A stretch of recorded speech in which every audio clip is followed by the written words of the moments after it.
none se ribu yo nta perereza yigeze ikora ko umuntu wamujyanye kwa muganga yaguye mu maboko ngo ribu yigeze uza kureba? nta kintu na kimwe ribu yigeze. Turashize. Bagomba gutanga impamvu cyangwa bakavuga ikisha umuntu no kwa muganga kubi ni iki cyatumye kwa muganga badakora raporo. Mereza amazina y'abakobwa bose bari kumwe nimba waruriyo. Umukobwa bamuroze yagiye muri house party hano i Kigali.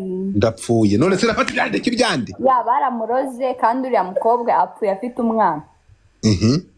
Yari yarabyaye mbere. Yo aha byagenze bite rero yarozwe? Bamurogeye bari muri house party. Niho bamuhereye ibyo bintu mu byo kunywa arataha. Atashye nyine atangira kubura umwuka bamujyanye kwa muganga apfirayo. Hanyuma rero abantu bari muri iyo house party barafashwe barafunzwe? Ibyo bintu biri gukurikiranwa nyine ku ruhande gutyo ariko ntawe urafungwa. Amakuru ahari nuko uriya mukobwa yego yazize ex wa mugenzi we kuko ex wa mugenzi we yaramukundaga. Yakundaga uyu mukobwa? Yakundaga uwo mukobwa. Uyu nguyu wapfuye? Yego. Kandi uwo mukobwa yaguye hano i Kigali bamurogeye hano i Kigali ntago bamurogeye Gisenyi. Avuye i Gisenyi ari muzima. Uburetse gato abavuga ko bamurogeye Gisenyi akagwa i Kigali se? Yasohokeye hano i Kigali ari muri party 2. Indene ari kumwe n'abagenzi be bahita bamuroga nyine. Ntago yahise apfa ku kanya. Yahise ataha. Akigera mu rugo mu nda hatangira kumurya atangira kugira kuka gakeya. Baba mujyanye kwa muganga. Bamujyanye kwa muganga bakimutera serum umwana ahita ahwera. Ntago yigeze agugisenye kabisa ntago ariho bamurogeye hano i Kigali. Azira ex wo mukobwa mugenzi we. Reka nza n'umuntu bizi neza mwana nabyo zibi bintu. Muzane hano. Oh yeah. Niyo mpamvu Jackie yamamagaye. Okay. Yeah. Vuba hanga mbere yuko bira bintu biba nsanga yambuze inshuro 5. Njoro. Nsanga yamagaye inshuro 5 yambuze. No way. Yeah. Ndamuhamagara phone irataruka kubera ko hari mu ntara na network zihari. Njya kuri WhatsApp usanga nta kintu yambwiye. Just mbonye ko yambuze gusa. Naho akaba ari umukobwa bari bajyanye ari nawe wambwiye ko iyo nkuru yabaye nje nabizi. Amarikodi. Iyo record urayifite? Use kumfasha tuyikine. Ya unyereka ukuntu bayikina. Nyoherereze. Noneho arambwira ntagufite nimero yanjye. Bari ku Jackie nimero y'umwandikire. Nayiguhaye. Ni kwa mujene ariko tujya kukorera hejuru. Nanjye ariko nagombaho baranze. Umusa dore nayigize. Ndakwandikiye nyoherereze iyo record mitanyikina. Ye nayibonye kangoyes. Let me come. Sasa rero urumva amakuru mfite ya Gasaro ubundi abenshi bamuzi kuri Gasaro hani abandi ugasanga bamuzi kuri Yanifa. Ubusanzwe akabavukira Rubavu ariko akabayiberaga i Kigali. Sasa rero ku mugoroba wo ku cyumweru ibwo yagiye muri party n'abandi bashuti biwe kwa kundi mukobwa dutangira inkuru neza kuko twamaze kujya mu rujijo bamwe bari kutubwira ibi abandi bakabitubwira ibi twabaye nk'indaya za matimba twabaye ibizungerezi. Ku cyumweru nko mu masambiri saa 3 nibwo yagiye muri house party yo y'abashuti be bari bamwinvitinze ku Gisenyi he Kigali. Kigali apana ku Gisenyi. Aneho yitwaza inshuti ze za hafi nyine kwa kundi abakobwa bajya bagira utuntu twabo. Avuga ati mfite umushuti wanjye tutajya dupfa gusigana. Baragenda bajya mu kuryoshya. Saa 2 saa 3 bari kuryoshya, saa 4 bari kuryoshya, saa 5 amasaha yo gutaha batangiye kwikubitamo. Saa 6 zigeze umukobwa arataha ariko ataha yumva atameze neza ariko buri wese urumva yagiye ataha ukwe nyine yakurikije ataha. Ageze mu rugo biranga saa sita baravuga ati saa saba ibi bintu ntabwo uyu muntu yarara hano ameze gutya kuko yari guhumeka, urumva byari byatangiye kwanga. Niko abari bamuri hafi bahamagaye abantu bamufasha, donc hari umusista babanaga, niko guhamagara abantu ati muze mumfashe tujyane umuntu kwa muganga. Ntabwo abagiye baba mu rugo. Yabaga i Kigali yakodeshaga bisanzwe. Iwabo ni he? I Rubavu. Yego. Nuko bageze rero kwa muganga, nta n'isaha yashize bakimwinjiza mu bitaro kabisa. Bakimutera urushinge umukobwa wawe biba birahuye. Urumva ariko yahageze guhumeka abana ari bidashoboka. Abo bantu baba bari kumwe nabo urabazi? Ntabwo mbazi. Ntabwo mbazi, ariko kugira akanya amakuru ahari nuko inzego zibifitiye ububasha zibirimo. Abantu baba bari kumwe nabo ni bande niba hari uzi? Ntawe nzimo. Banuka. Nansabire umuntu bita Benovio amwake video yakoresheje, audio yakoresheje mu kiganiro. Yeza niyo audio Jackie ndagusabye. Uko nge nayibuze na downloadinze ibintu byinshi. Nta kibazo Jackie yagiye kuyizana umva hano.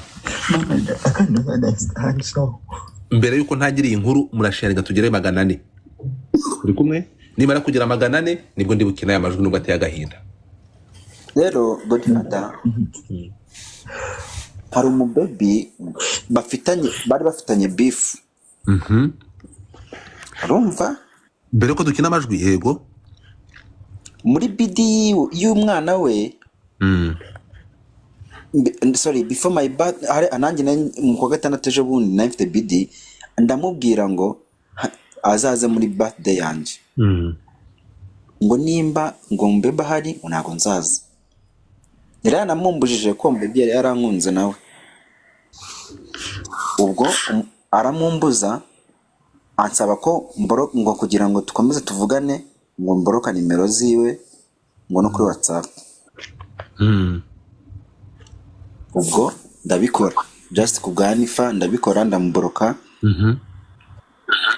Umubebi aza kumamagaza nimero, anyohereza amafaranga ngo ndisohoka ahantu ngari njye uza kwishyura ngo nagashaka ko ashuti babibona. Ubwo nge mwirinda yuko nza kwirinda yuko uri Anifa yimenya kandi azi neza ko namuborotse. Umunsi umwe arayohereza mita kwa namuberaga onete mitambwira ati rero Rose rero noza nyama ya mafaranga ngo dusohokane, atariko nunjyane kuko ndamwanga byatari ngo kandi nguzatuma nawe ngo bagarika relationship yanjye nawe. Warinde ari Rose nyine Anifa. Avuga ngo yanga nde? Umubebi mufite beef. Yego bafitanye beef. Ubwo arambwira ati rero nawe bizatuma ngumagarika relationship yanjye nawe. Ati uwo baby nimba udashaka kumureka. Oh my god Karine. No, relationship cyangwa friendship? Friendship. Okay, komeza. Relationship nago nabirenze twabaga dupanga tu. Yego, ubwo ni friendship ntabwo relationship. Kubera borrow za 24 hours deleting SMSs yarazisibye. Aya. Nta kibazo reka nsobanurira ibyo nzi. Dufite hano wawe. Bonije ko warubimbwiye. Noneho umunsi umwe tuza ku Gisozi muri hosti. Arabamagara uwo mukobwa pana Anifa. Ngo nije ngo nimusange ngo Kacyiru. Ngo harakora ngo bakesha ari se Mungu Eric wa hostinze. Ndagenda icyo gihe nasanze wa Philipita ndicara arambwira ngo nimbibwire. Philipita uyu nguyu bimye visa ejo bundi. Ngo Philipita agiye kwaka visa muri Amerika ya Amerika bamurebye aravuga tufite uburanga buke wakanga abana bacu muri Amerika barayimwima. Komeza. Ndagenda ndabasuhuza basuza nicara bazana byeri turanywa wa mu baby ahita ambwira ngo ese ngo mushuti wawe ameze ati muzamure abantu bari bazamuye kuri pano bagatema bantuza bazamukiye komeza. nyine nambaye headset nyine mpita nanga kumusubiza. Uwakubajije ngo mushuti wawe ameze ati ninde rero ahanga no dushaka kumenya mu inkuru ive ninde wakubajije ngo mushuti we ameze ati? nyine urumva uwo mukobwa bafitanye nago nyine nago bahuzaga mu yandi magambo. Njye nanze kumumentioninga kumbishaka pana. Noneho ndamubwira ati ameze neza ambaza nde Anifa. Ndamubwira noneho ko akora namba headset mitamurya sinde. Ndamwera ngomeza nganira na ngomeza nganira na Philipita n'undi mujyama wo mu MC wari witwaga MC Brown bakorana. Umukobwa ushobora akomeza kunshotora ashaka kunyegera kunzana nyine muri talk. Aho nimbere Anifa kiriho. Aho nimbere Anifa kiriho. Kuko no muri code yo mukobwa yamaye ndi kuza Kigali kuko nge nabimenye nigera Kigali neza. Muri code harimo ngo bashuti biwe yagiye kwihagarika. We yabanza nshobora namwe ati inzoga iri mu ivide ushizemo spaguru ngitibira. Ugasanga ngo yakizemo. Ngo Anifa we yarimo aranywera mu kirahuri. Iyo ni code ngatereka hasi ngajya kwiherera. Ngo bashyiramo ngo spaguru. Kandi nawe nabizi ko yarari Igisenyi ni umbabi wari kubimbwira pana wa wundi bafitanye beef uwo nabajije ngo amakuru kuko niwe mukobwa nabonye post yiwe bwa mbere. Kuko arapininze muri WhatsApp yanjye. Ndamona post yiwe ndamubaza ngo what the fuck no kwako nzama nyine ama plank utamubwira ati mwagiye mureka ama plank.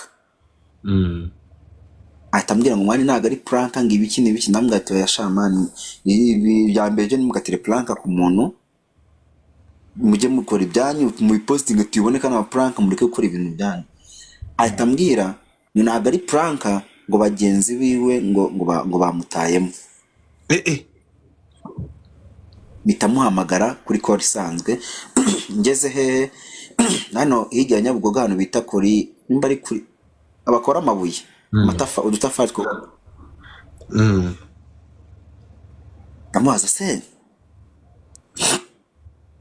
Ndamubaza se none se byagenze ute nsobanana kuri call.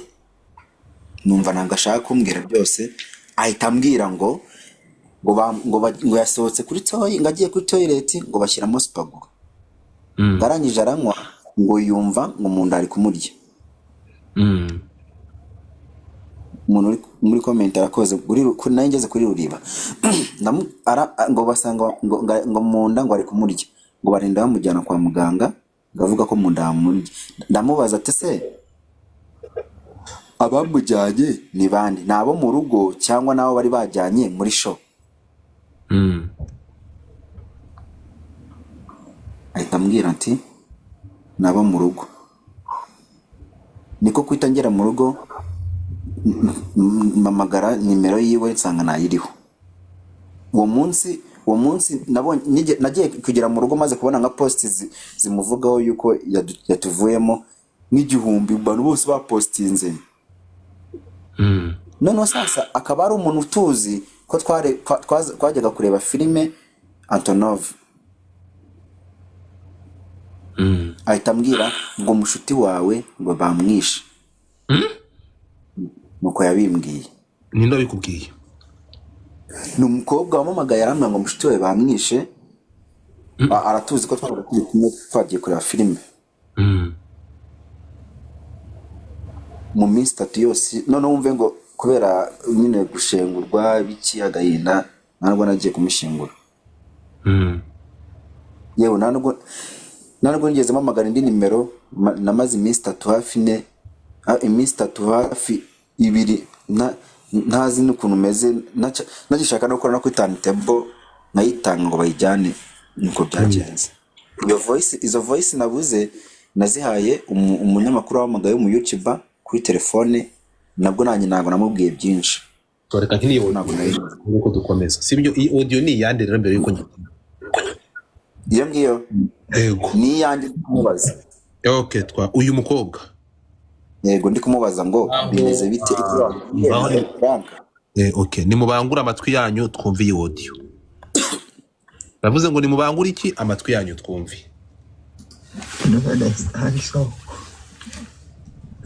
ntabwo nabyumva umva nyine mbere yuko amanuka yamamagaye inshuro 5 sinamwitaba gusa ntiryamye nari nasoje akazi neza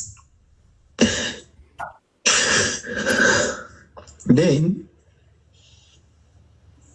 mama nakubajije ngo byagenze ute nawe ntabwo uri kumbwira ukuntu byagenze neza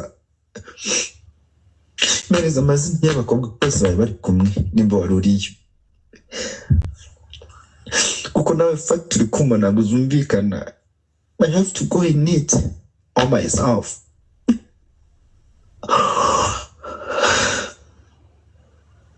Man, don't text me. Come on, girls friend. No, man. Gira, of course, exactly what's going on. Kuko, ubu njye nashaka twijyanira igisi. Ihuye. Nashaka ko twijyanira Ihuye kuko ndabizi neza ko akunda iyo turi kumwe. None se ibi ngibi sinu bari wowe? MC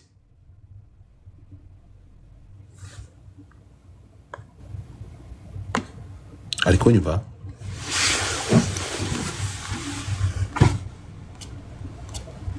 MC uranyumva?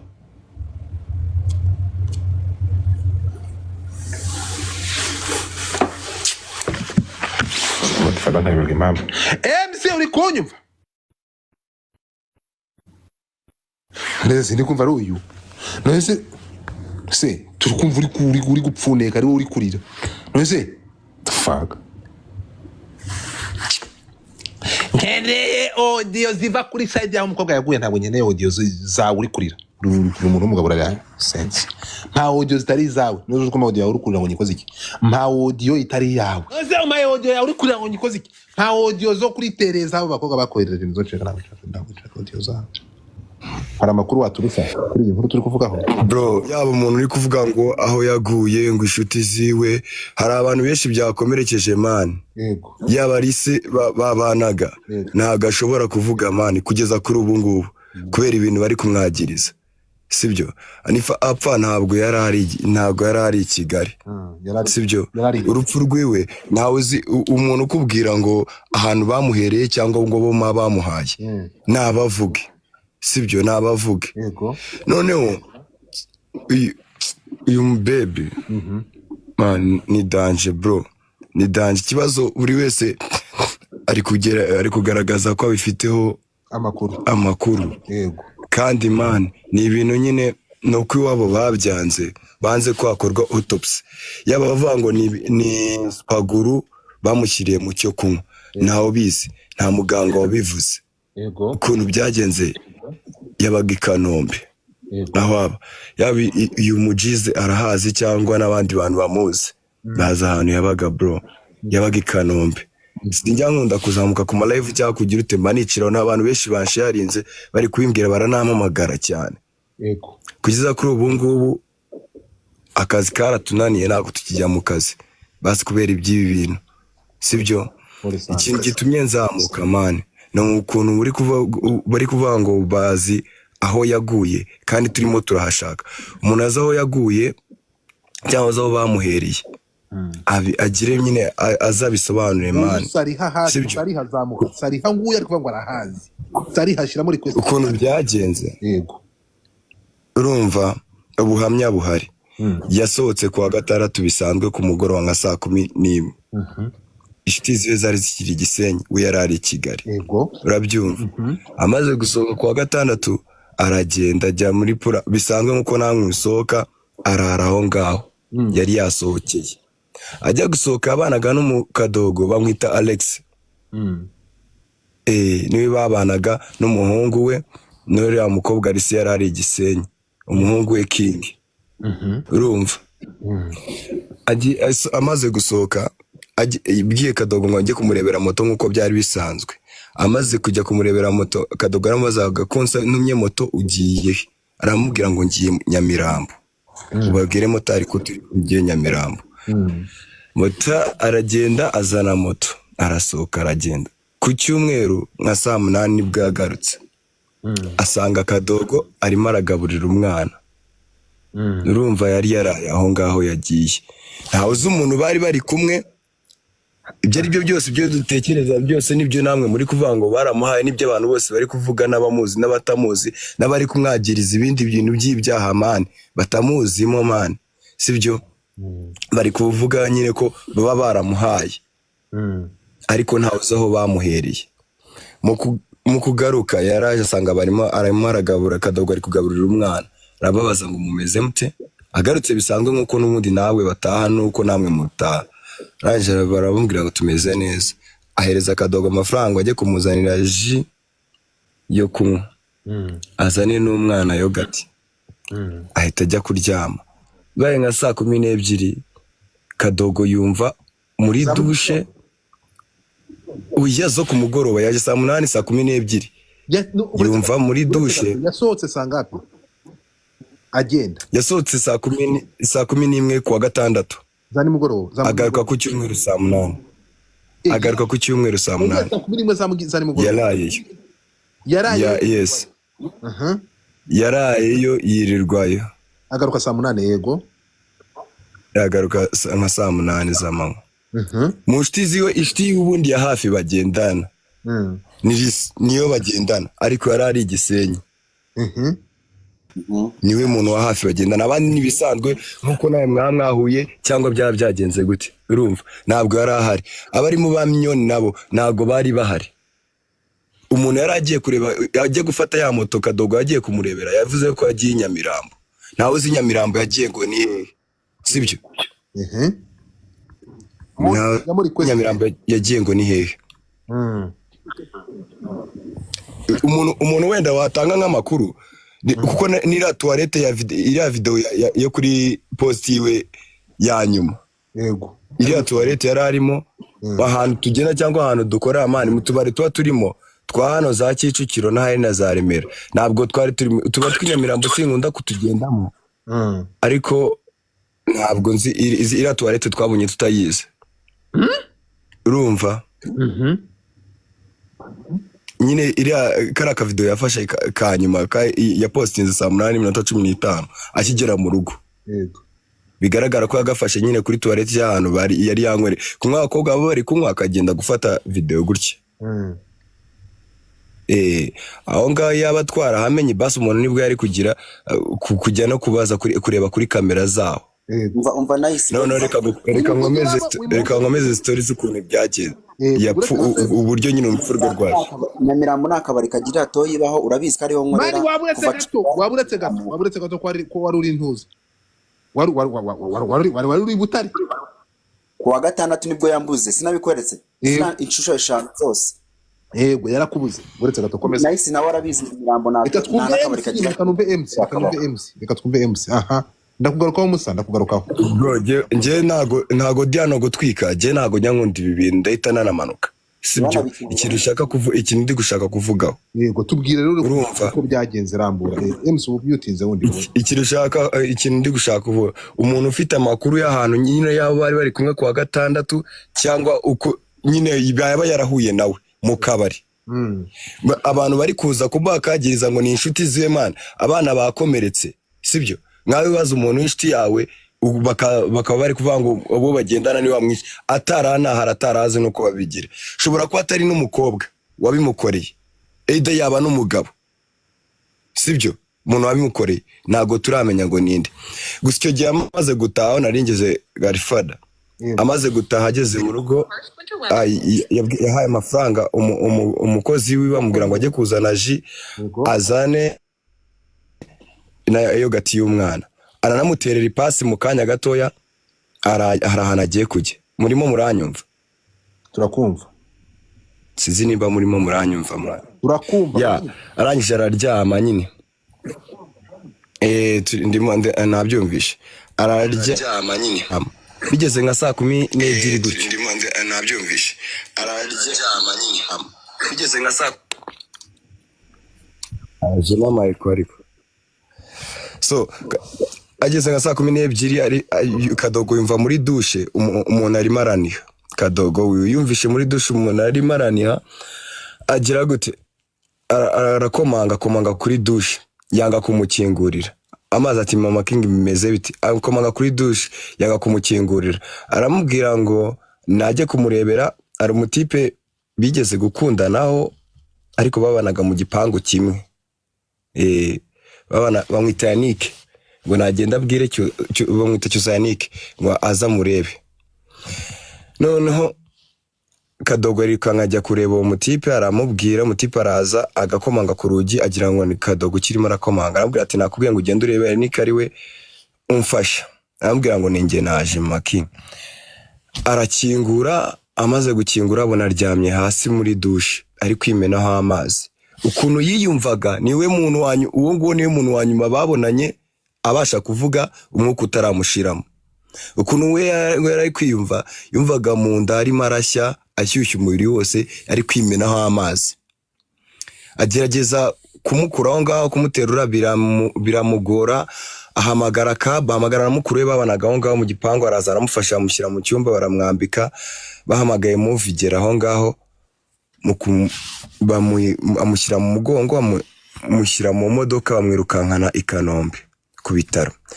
Gusa mu kugenda ku bitaro mu minota ya nyuma kimukura muri iyo dushe ibintu yavuze yabwiye ko ashaka kureba umwana we ashaka kureba King. Noneho kubera situation yari arimo n'umwana nyine atari yabonye iyo situation Yannick arabwira umukozi ati najyana umwana hirya agerageza kubwira Gasaro ko umwana ameze neza. Amubwira ko King ameze neza ntagira ikibazo King ameze neza. Noneho aramubwira ati ni ubuzima buri kuncika ndananiwe. Aramubwira ngo rwana kubera uyu mwana. Ariko Gasaro abwira Yannick ngo rwana kubera uyu mwana. Ntabwo yabimubwiye ari kumwe n'umwana ahubwo yabimubwiye nyine amwereka tatuwaje ko iri tatuwaje mubona hano hejuru ku gatuza afite ni King yari yanditseho King. Arangije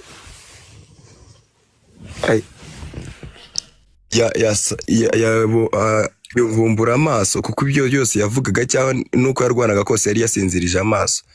Abwira Yannick ati ndananiwe.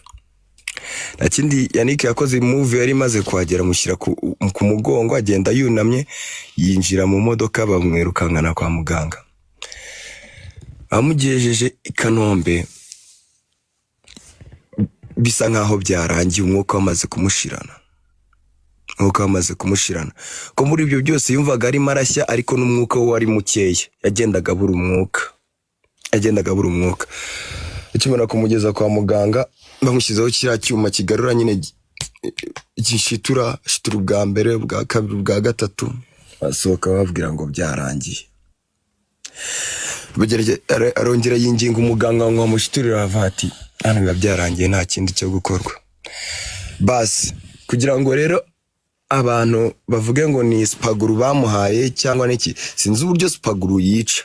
Ariko urumva umuntu wari wagiye wasohotse kwa gatandatu akagaruka ku cyumweru mu masaa 8 byaba byose nimba n'umuntu aramuhaye spaguru agiye gutaha ruvuga ko yapfuye saa 3 ku mugoroba saa 2 zishyira hafi saa 3 ku cyumweru. Urumva nyine harimo nk'amasaha nkangaya kugira ngo ibyo bintu bibe biramwishe.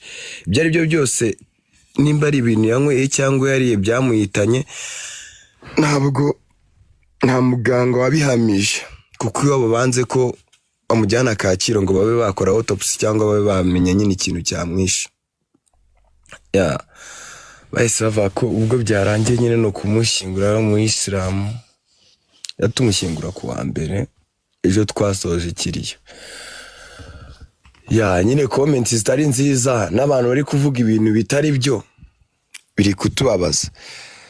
tuzi nyine inzira bizacamo ngo tumenye icyamuhitanye, ariko abantu bari bari kumwe baba barahuriye nko mu kabari nyine, icyo gihe nibagira umutima mwiza bazavuga uko byagenze. Umuntu waba uzi amakuru ni umuntu bari bari kumwe mu kabari. hanyuma urambwira ko kugeza amasaha iperereza riravuga iki, cyangwa aya masaha ntabwo bashobora gukurikira ngo bamenye ngo uyu muntu yagiye he, aya masaha yamaze he? Abantu telefone ye ntabwo telefone yamaze kugera mu nzego z'umutekano. Ya telefone ye ifitwe n'umuryango we. Hanyuma uyu uvuze ko ibintu n'ibibiri tugende gakeya kuko ibintu tubyumvikane gato. Hano utubwiye ko umumotari yahamagawe n'umukozi wo mu rugo.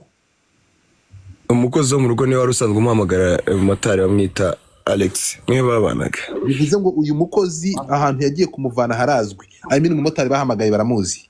Ibintu biroroshye.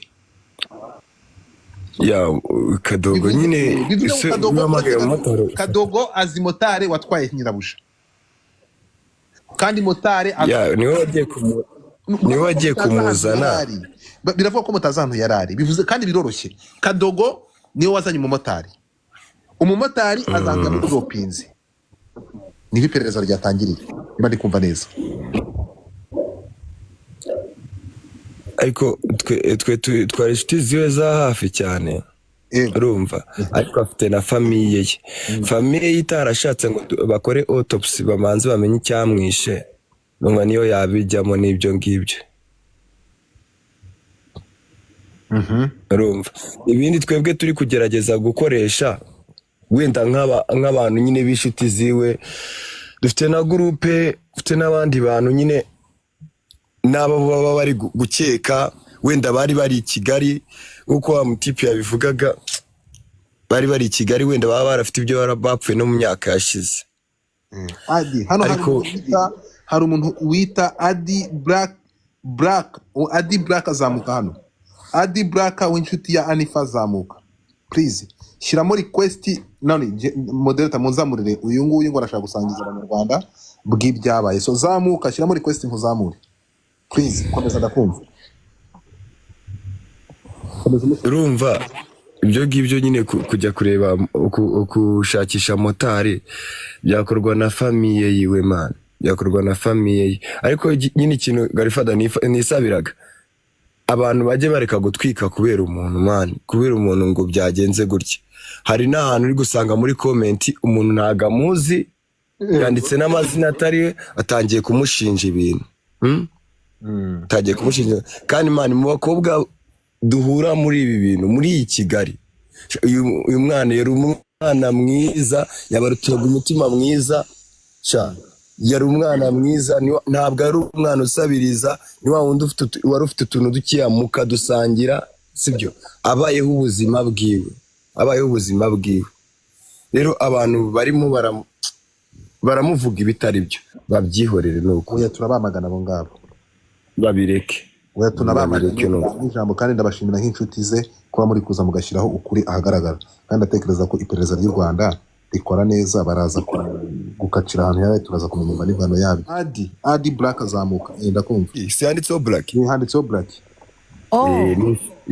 N'umuvandimwe we. Umva aranyandikiye ngo Godfather wiriwe neza, nitwa Adeline, nkaba nari inshuti ya hafi cyane ya Anifa witabye Imana, ariko abantu barimo kuvuga ibihuha byinshi bitari byo, nkaba nshaka gusangiza abanyarwanda ukuri kw'ibyabaye, kuko barimo kubeshya cyane, n'abatabizi barimo kuza bakavuga ibyo bishakiye, kandi birimo kutubabaza nk'inshuti ze n'umuryango we. So muhamagare kuri telefone, muhamagare. Andika no muri niyandike no muri comment tumubone. Reka muhamagare. Okay. Dutegereje da Black, ndabazi izanyankara gataziri gutapinga hari hasi ziba zizaje kuri kode ngo ziye gucuruza. Ni mucuruze nagiye mu mwuka acuruzwa bujamwe, mucuruze n'iyi game batuzaniye inshuti ya hafi magara. Ndagusaba ko ikintu ukora, fata umwanya uve hano kuri iyi pano uje kureba ikiganiro cyo umumama Preneur. Iyi ni platform cyangwa niyo application ya YouTube channel ya mbere ifite ibiganiro bizima byubaka sosiyete muri rusange. So please ndagusaba werekereyo, ugende ujye gufollowinga iyi channel, ukore subscription, unayisharinge muri famille. Habaho ibiganiro bitandukanye, ibyo kubaka imiryango, iby'ababyeyi, ibyo kugira ibintu, hariho ibiganiro byiza, orientation zo gushaka akazi, hari ibintu byinshi cyane. Genda ujye ku mumama, hanyuma ugende ukore ikintu kimwe gusa ngusaba, ugende ukore follow, ukore subscription hano, ukane no kunzogera, unayisharinge n'abandi bantu. Ni ibiganiro byiza gusa. Umusa yaje ntabwo ari we wamubonye mani. uri kuvuga Braki? Yego sha Braki ntabwo ari gufata telefone, ntabwo ari gufata telefone, sinzi ikibazo. none Godfather ntabwo yaguhaye nimero ze ngo ngerageze muhamagare numve? Yambwiye ko nayiguhe, ari na uyu mujene nayiguhe. Braki yabwiye ko ashaka, reka nze mbimanike, iyo mbabwiye ibintu mutekereza ngo ndi kubabeshya. Reka mbereke ibyanyu. Braki nibyo, kuko ejo twarababaye mana, ejo dusoza ikirerega byari danje mwana. Ejo byari danje, abantu baragenda kuri YouTube, kagenda ahantu henshi bagakora ibiganiro, kandi ababyeyi baba bafite amatelefoni mana. Mama wiwe yaratubwiye, ibaze mama we atazi n'amakuru. Yari muri Uganda. None se ngo kuri YouTube ngo abantu bari kuvuga ngo ni umukobwa w'umushuti wiwe ngo bapfuye umugabo ngo wamushyiriyemo ngo supagura umucyo kunywa, ngo uwo nguwo ninde muri mwebwe. Ibaze hari inshuti ziwe. natwe twabyumvishe kwinshi, ariko amakuru y'umuntu wa hafi ye aba akenewe. Soma iyo nkuru, soma aho ngaho. Yanditse ngo Godfather wiriwe neza, nitwa Adeline, nkaba nari inshuti ya hafi cyane ya Anifa witabye Imana, ariko abantu barimo kuvuga ibihuha byinshi bitari byo. Nkaba nshaka gusangiza abanyarwanda ukuri kw'ibyabaye, kuko barimo kubeshya cyane, n'abatamuzi barimo kuza bakavuga ibyo bishakiye, kandi birimo kutubabaza nk'inshuti ze n'umuryango we. Yagerageje akazamuka mumwohereza. Ari gufata telefone sinzi. Uri kumamagara kuri WhatsApp? Kuri nimero bisanzwe kuri WhatsApp na mwana. Wakongera ukamuduhamagariraho gakeya uwo mushuti we ushaka gusangiza abanyarwanda ukuri kw'ibyabaye? Ndamuhamagara kugira ngo numve niba ameze neza. Urumva nyine njye numvaga mpangayitse, umuntu ntabwo twavuganye nijoro, ntabwo turongera kuvugana. Fone yiwe hari aho yageze ivaho irongera ijyaho, none se mbanze menye uko bimeze. Kumbi yagiye muri dushe, njye ntabwo mbizi. Ageze muri dushe agitangira koga nibwo yahise atangira kugira ikibazo. Uwo muntu urumva? Alo, nibwo yatangiye kugira ikibazo, noneho atangira gukuruka, atangira guhumeka nabi, ibintu nk'ibyo. Umukozi we yumva ni ibintu bidasanzwe, aramukomangira. Hagati aho ngaho inshimano y'umujene MC Nice yabisobanuye neza nk'uko nari nabivuze. Amukomangiye yanga kumufungurira. Umuhungu agira ubwoba, ahita asohoka aza kundeba iwanjye. Aramubwira ati ndumva Mama King atameze neza, mbabarira uzurebe wenda we yagufungurira, ntabwo nyine ndumva bidasanzwe. Nageze ku muryango, ariko wagira ngo we yari yagize ngo umuhungu we niwe ukiri ku muryango. Ngera ku muryango numva ari kumubwira ngo wambabarire ugahamagara Cyusa. Ndamubwira ni mami, ni njyewe uri ku muryango, ufungura. Cyusa ni wowe? Cyusa ni wowe? Yego ni njyewe. Njye nitwa Cyusa Yannick, Cyusa Muhunde Yannick. Arangije ndani ndamubwira ni mami, ni njyewe, fungura ndebe uko umeze tujye kwa muganga. yamfunguriye atabasha no kwicara, yamfunguriye nta ubona nyine ari zo ngufu ari gukoresha afite adakomeye, mukubise amaso kwihangana birananira, ndamukikira ndabona se byagenze bite, kuvuga biranga, ijambo yasohoraga akambwira ngo ndumva ngiye gupfa. Ndamwana nta kintu uri bube, reka tugerageze tujye kwa muganga. Kumufata byarananiye, ngiye kubera nahise ncika intege umubiri wose pe, birananira. Ndavana reka nitabaze grand frere hanyuma aze amfashe tumujyane kwa muganga. Mfata isuime ndamukenyeza, ndanje mumagara grand frere, ndamubwira ngo nimfashe, mbwira umuhungu we ngo namuhamagara aze hano mfashe. Araza aramfasha, tumujyana mu cyumba, arasohoka ajya gushaka move, ndamwambika. Mu kumwambika kwiwe akambwira ati ndumva ndi gucika intege, ndumva ngiye gupfa. Ndamubwira ngo ya mami nta kintu uri bube vraiment. Araje arambwira ati umwana wanjye ari hehe? Mu by'ukuri ntabwo nari gufata umwana ngo muzane arebe mama wari muri iyo situation, byarananiye. Ndamubwira rero umwana arahari, humura. Icyo Jean Frere yahise akora, yabwiye uwo muhungu we wamukoreraga, amubwira ati wowe namufata umwana mujyane kwa Yani hano mu rugo iwacu, hanyuma twe tubanze twite kuri mama, namera neza turakubwira umugarure. Ari nabwo move yari imaze kuhagera. Mana yanjye, murambabarira binshi intege cyane iyo ndi kuvuga iyi story. Ubwo nyuma arambwira ati ni wamaye ji, ko numva nshaka ji. Ndamwaneka numa Alex ajye kuyigura. Arambwira ngo ngo nayiguze ngo ya mango ngo yayinzaniye yimenyweho, ndayimuhamwo.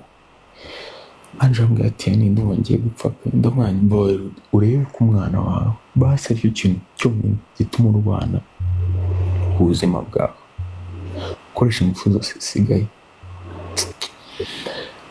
Ndangije mwambika jumpa nari maje gufata ngo mwambike.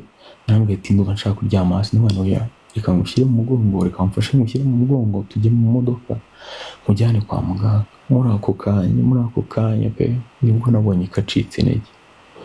Already twinjiye mu modoka ahumeka ariko bitari cyane, ubona ko ari mu marembera.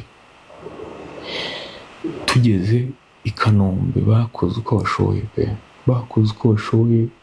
barashitura bakora ibiki. Abaganga baratubwira uti biranze ntako tutagize.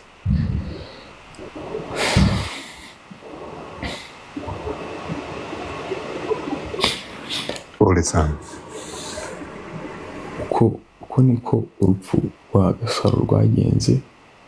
Mana yanjye nyine ni ibintu biri hard kubyumvisha, ko byarihuse cyane. N'umuntu wabonaga akababara umubiri wose, ko turi muri douche yafataga amazi twese nyine akimenaho, ukabona ko ari umuntu uri kubabara, wagira ngo arashyushya umubiri wose bitewe n'ukuntu yimenagaho amazi. Ni ibintu biri strong kubivuga, ni kubera ko ni story iri hard cyane kubera ukuntu byagenze. So rero ntabwo muri aka kanya turacyari gufatikanya n'ababyeyi kugira ngo tumenye icyatumye Gasaro yitaba Imana. Ntabwo turamenya ngo ni iki cyabaye. Abantu bose bari gukomeza bavuga ibintu bitari ukuri. Ntabwo njya nkunda gukoresha zino mbuga kugira ngo wenda mbashe gutanga ukuri, ariko Godfather we hari ubwo najyaga mukurikirana MC Nice, ndamuhamagaye ndamwese ibintu ndi kumva.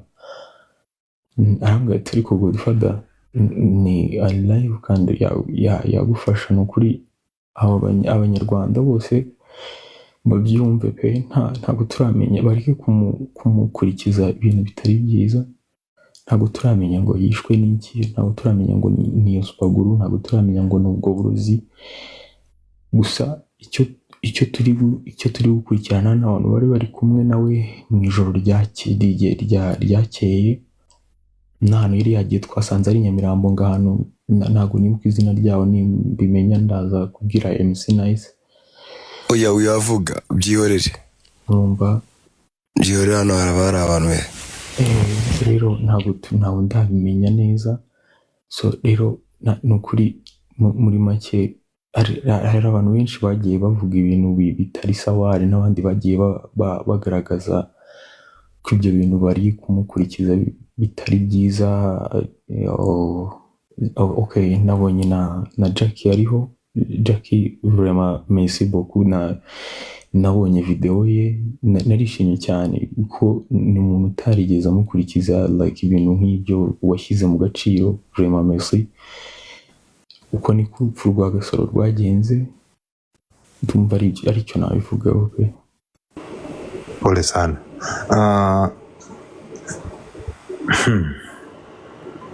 Uwo mukozi wari he? Umukozi we nahise musigarana. Urumva umwana yagombaga kujya kwa papa, umukozi we nanjye nahise musigarana kugira ngo akomeze nyine ubuzima. Yego. Pole sana. Hanyuma abaganga ntabwo batangaje icyamwishe. Wapi, ntabwo bagitangaje kuko banze ko dukora like iperereza iwabo, banze ko dukora autopsy, barabyanze. Ariko mu by'ukuri murabizi neza ko muri ino si tubamo hari ibintu byinshi wahera gukora iperereza kandi ukamenya ukuri kwa nyako utarinze ukora autopsy. Twarabyakiriye nk'uko famiye yabishatse, hanyuma turavuga tuti noneho reka dukurikirane se nihe twahera imuzi tureba icyateye ibintu byose, icyateye urupfu rwe. Mbere y'uko agenda mwari mwahuye right? Mbere y'uko asohoka ku gatandatu mu rugo ari muzima, nta kibazo afite vraiment. Ariko nyine yakubwira ko ameze nabi. We yanganga arumva adatuje umutima. Ariko nta hantu arwaye. Nta hantu arwaye pe, nta hantu ari kubabara, nta hantu namwe ababara. Ambwa ati ndi ndumva ntatuje. Ariko of course urumva niko akunda umuntu ameze nk'uwiyumvamo ikintu. So rero nuko byagenze, nta yindi ntuzegeze ibaho yindi ngo wenda barwaye. Kwiyaza ko barwaye twese twe kuba tubizi, abantu ba hafi twari kuba tubizi.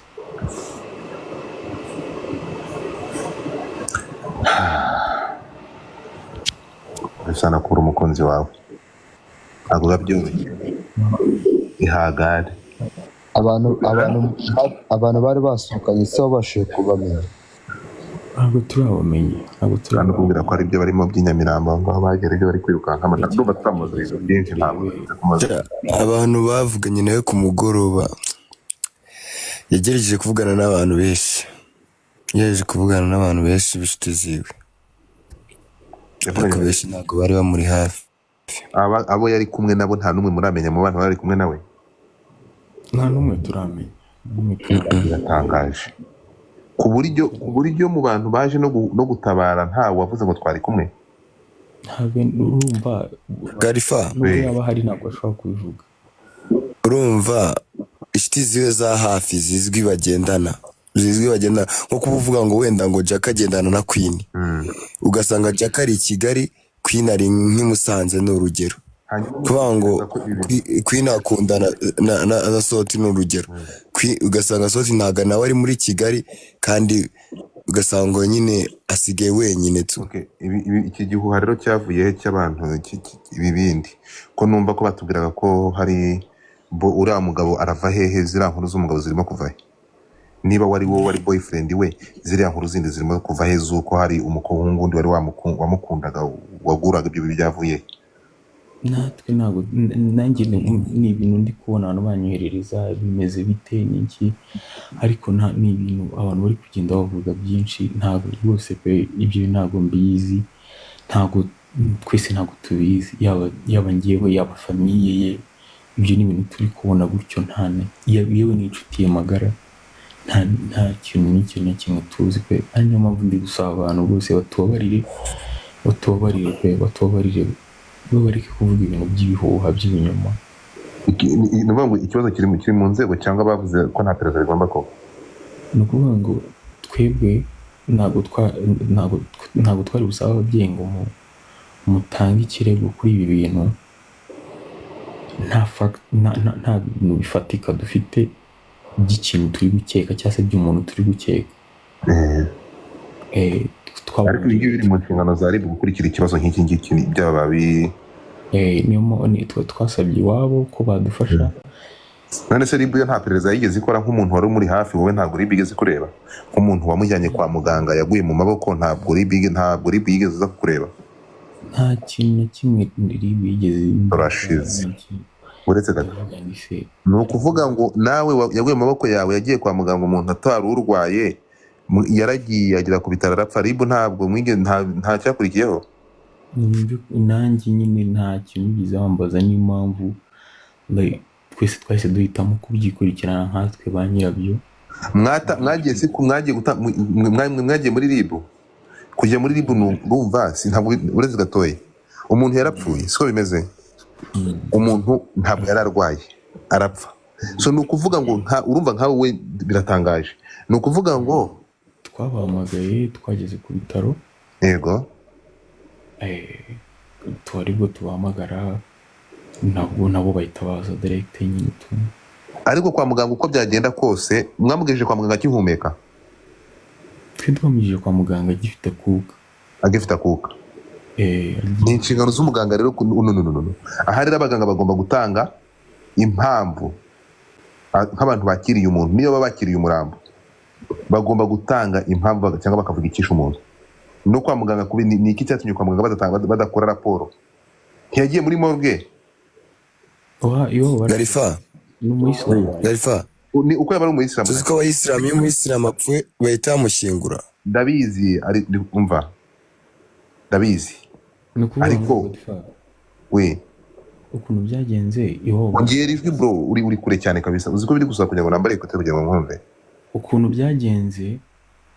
Iyo baraje barabyanga, banga. Ntabwo bafite ubwo burenganzira, ariko umubiri we ujya muri morgue. No, wajyamo utajyamo, ariko ntabwo bafite uburenganzira. Basaba uburenganzira bwo kwa muganga bwo gutwara umubiri wabo. Kwa muganga babaha ubwo burenganzira, kandi twe nta kindi kintu twari gukora kuri ibyo bintu. Twarabibasabye barabyanga, babyanze nka famiye ko badesize, natwe dukurikiza icyemezo bafashe. Ntabwo ari ubwa mbere ibintu mbibonye muri Isilamu, nuko bigenda kuko ntabwo ari ubwa mbere. Hari n'undi mushuti wanjye byagenze ko w'Inyamirambo, abantu baramuzi, twabanye ku zindi platform, nawe byagenze uko nguko. nuko byahise birangira uko, no comment.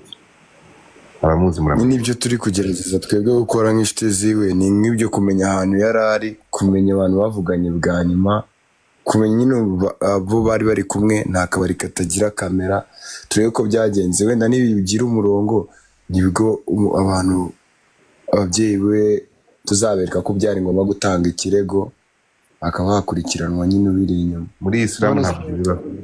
None se nk'abantu nkawe w'umukunzi we, nka telefone ye maybe ushobora kuba wari uzi nka password, ntabwo ugeze ureba nk'amakolbog y'abantu bari bavuganye uwo munsi wose, urebe ngo abantu bavuganye password ye. Undi Gasaro